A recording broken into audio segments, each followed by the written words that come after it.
Porsche Center Oakville, we've always been up for a challenge.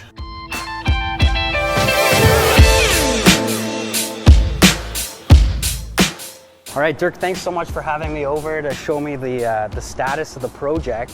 Last time I was here, I think the doors were off and the car was completely in shambles. And what were the biggest successes, or what's your favorite thing about this project? You know, it's funny. I think the thoroughness of it was probably one of the things that I'm most proud about. You know, New did an amazing job with all of the mechanical that she did on the car. You know, there wasn't a nut or a bolt or fastener or piece that wasn't disassembled, touched, replaced, you know, reconditioned. So really the thoroughness of the project was probably by far, you know, our biggest accomplishment. Cool. And any standout detail that you want to show or anything? Well, you know, it's funny. One of the things that has one of the greatest wow or pop effects is the zinc plating. Right. And you wow. know, when you look at it, it's just it makes amazing. it look correct. But like you said, the flip side of that is one of the challenges we've had is the zinc plating. Right. Getting the right color, hue, you know, getting it to match what the factory was. Original, that's right? probably been one of the biggest.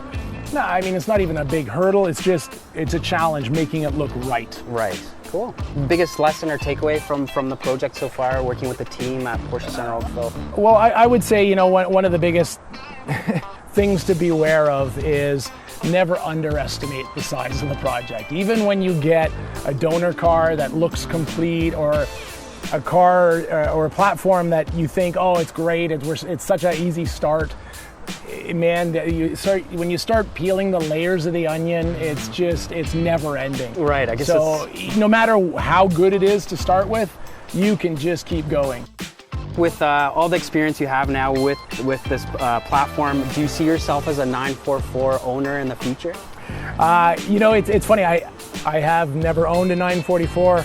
I've actually always wanted to own a 944, and even before this project, I've always really appreciated the balance of the car. It's always been the unsung hero from the Porsche lineup, you know, and when you compare the technology that was on this car at that time to today's cars, you really start to understand and appreciate what they were doing and what they were after. Right. And I think, you know, nowadays this car actually seems rather rudimentary and basic. It's very analog.